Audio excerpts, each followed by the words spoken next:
My name is Sophia, a perfectly ordinary office worker. At the age of 24, I was just like any other young woman who enjoys shopping after work or having dinner with friends. However, that was all up until last month. Last year, a man offered financial aid to my father when he opened his restaurant. My father, trusting this man, entered a contract with him. However, it turned out that the contract was a scam. By the time we realized, it was too late, and my father was left with a debt of 30 million yen. My mother had passed away from an illness a long time ago, so my father had been supporting our family alone. Even when I offered to help financially, my father would say, "Don't worry about me." despite my offers, my father never leaned on me. But not even half a year later, my father took his own life. His suicide note contained a deep apology to me, and with it, the note only had the words, "I'm going to see your mom." I was filled with loathing for not being able to do anything for my father. My father thought that his debt would be written off when he died, but reality was not so kind. The debt, which was from illegal money-lenders that had deceived him, did not disappear with his death. These debt collectors started visiting my home and then my workplace. Their presence not only disturbed the work environment but also damaged the reputation of the company. As a result, I was let go from my job. When the debt collectors learned that I had lost my job, they came to my house with smug smiles on their faces. They taunted me and said, "If you have no money and no job, we can introduce you to a job where you can earn more to pay back." They nearly took me by force, and I was desperate to escape. I knew that even if I found a decent job, the debt collectors would find me and cause trouble at the company. As the days of unemployment went by, my savings dwindled, and I struggled to pay for living expenses and rent. At some point, I thought, I can't survive like this. If I earn money from the job that the debt collectors introduced me to, maybe I can still live and pay off my debt. But the grief of my father's death, the pain of not being able to work, the cold stares from the people around me, and the insults from the debt collectors who visited every day. I was worn out. Losing my ability to think clearly, I decided to accept the job they introduced. That job was, as expected, in the world of nightlife. However, when the time came to actually start working, I came to my senses and thought, I absolutely hate this, and managed to sneak out while the client was taking a shower. My body was shaking, my legs were not moving properly, tears would not stop, and I could not see clearly ahead. Why am I doing this? I wondered. A normal life would have been more than enough. When I returned to my apartment, I could see a debt collector standing in front of the door, and I could hear him on the phone with someone. They've already found out I've run away, I thought, and the idea of being caught by him again and what he might do to me was too terrifying to imagine. I couldn't go back to my own home. I didn't know where else to go, and all I could do was wander the streets aimlessly. I thought about going to a friend's house, but I was afraid of getting them involved, so I couldn't ask for their help. I had no boyfriend to protect me, and no money. With nowhere to go, I had no choice but to shelter from the wind and rain under a bridge by the riverbank. As I spent the day there, I suddenly realized that I had become homeless. This is homeless, isn't it? I hadn't eaten anything since yesterday. I didn't have much money, so I was living frugally even at home, but I knew there should have been at least some yogurt in the fridge. I wanted something, but if I went home, it would definitely be the end. I had no means to get food, but I decided to walk around as there was nothing else to do. Then, a middle-aged man who appeared to be homeless approached me. He asked, "Why are you here?" When I told him about my situation, he looked at me sympathetically and said, "I just got some bread. You should eat some. and he shared his bread with me. He told me, The bakery across the bridge throws out their bread after 7 p.m. You should go there next time. he gave me this advice even though bread is not limitless. Touched by human kindness for the first time in a long while, tears welled up in my eyes. Thank you. There are really kind people out there. I regretted my previous assumptions about homeless people as dirty and scary. Perhaps this man also carries many burdens like me. While I was thinking this, the homeless man gently stroked my bowed, crying head.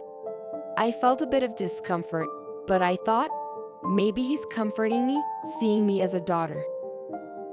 Sorry. I didn't mean to startle you. The man scratched his head and apologized awkwardly.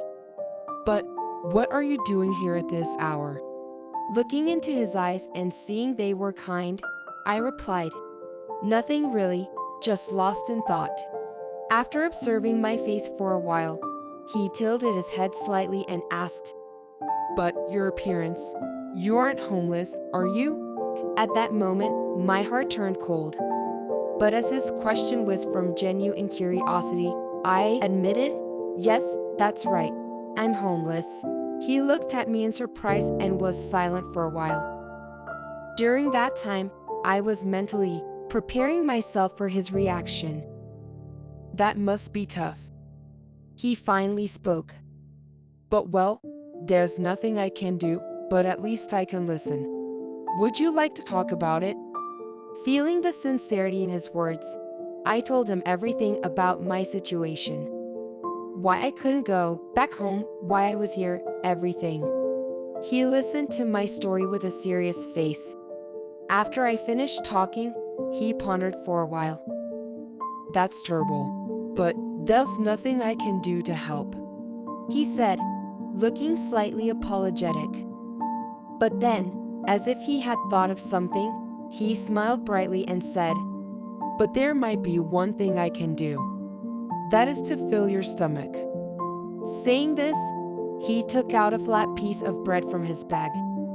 It was still wrapped and looked fresh, probably his dinner for the night. Here, take this. It's probably what you need the most right now. He said this and handed me the bread. Thank you. I conveyed my gratitude to him, and feeling his warmth, I was able to feel a glimmer of hope. Believe that you will overcome this situation someday. And when that time comes, I believe we will meet again somewhere. That will be the time for you to give me bread. He said this with a warm smile. At that moment, a glimmer of hope was born in me. So I nodded and replied, yes, I will definitely welcome that day. That's the spirit. But hearing you say that gives me courage. Thank you, Tom said, his smile filled with gratitude. Then he looked at me and spun his heartfelt words. You know, not everything is over for you. If you regret giving up on something, why not use that regret as a springboard to stand up again? His words stirred my heart. If I could reclaim what I had given up, it would certainly lead to happiness. But remembering the hardships I've been through, it felt like a huge wall. I don't think I can. Once the words were out, I couldn't take them back. But Tom shook his head at those words. Even if you've given up, the fact that you're still here means you still have a chance to start something new. How about trusting yourself? His voice was gentle, and I felt warmth. Yes, maybe to start something, I need to believe in myself first. I nodded to Tom, put my hand on my heart and said, I'll try to pursue my dream again. Yes, I'll try playing the piano again. Thank you, Tom. Meeting him, hearing his words, a small flame of hope was lit within me. It illuminated the darkness I had been in and became a light to show the way forward. That's a wonderful resolution, Tom. I will support you with all my might, I said, deeply impressed by his powerful determination to overcome his difficulties. And his decision to confront his family filled me with genuine admiration. But, Tom, Is it okay for me to come along in this state? I'm worried that I might make your family uncomfortable, I asked with concern. Tom once again showed a gentle smile. Don't worry, Sophia. Regardless of your appearance, that's your current reality, and we need to accept that. Also, the time I've spent with you, the help you've given me, those are very important to me. I want to communicate that.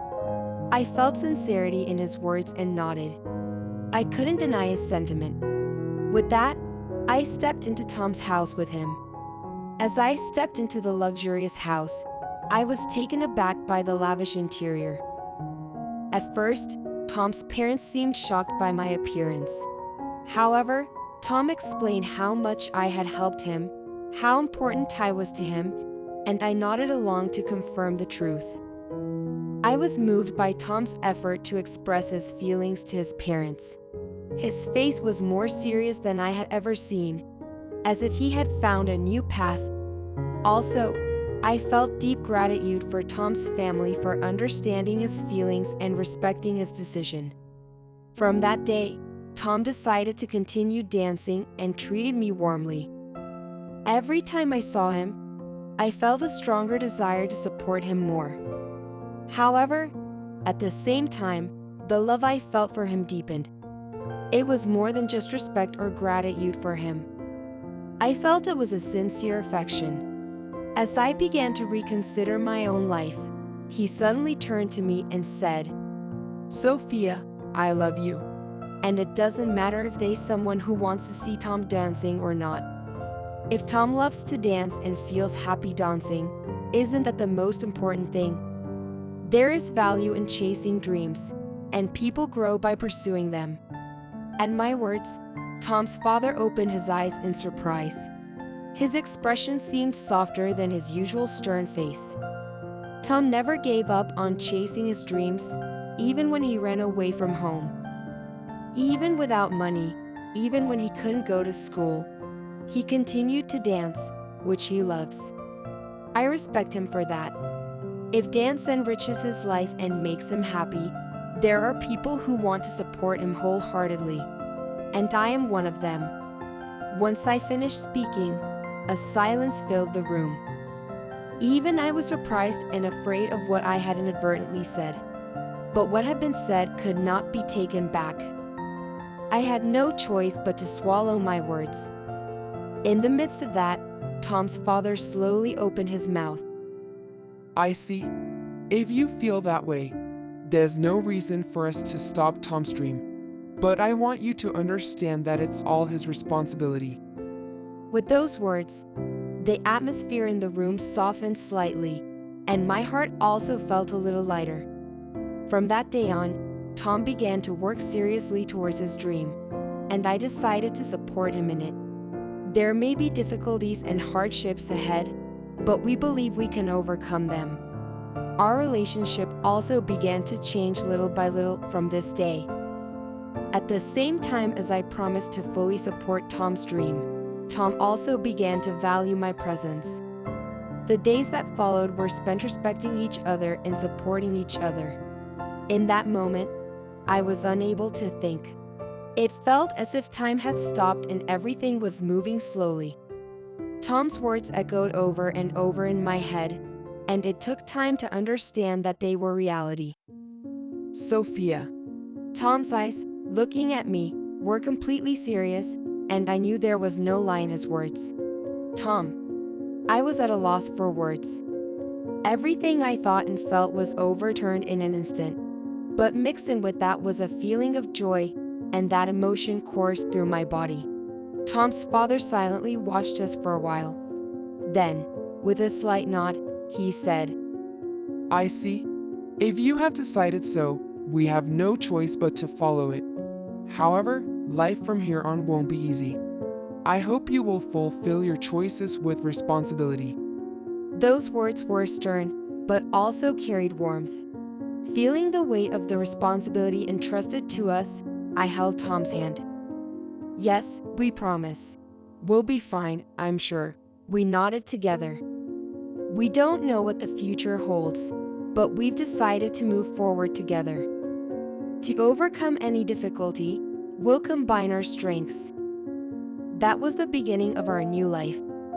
Indeed, this is one of the most important lessons in life. Life often does not go as planned, but what is important is the strength of heart to never give up hope and to face any difficulty. And the fact that you and Tom have supported each other and overcome difficulties is truly wonderful. Indeed, the beauty of a relationship between lovers or a married couple lies in their ability to enrich each other's lives. When you're with Tom, you grow as a person, and at the same time, Tom grows as well. This is one of the most important aspects of human relationships. Life is unpredictable, and we sometimes face difficult situations, but these experiences help us grow and make us richer as human beings. And if you can use those experiences to feel happiness here and now, that is the most important thing.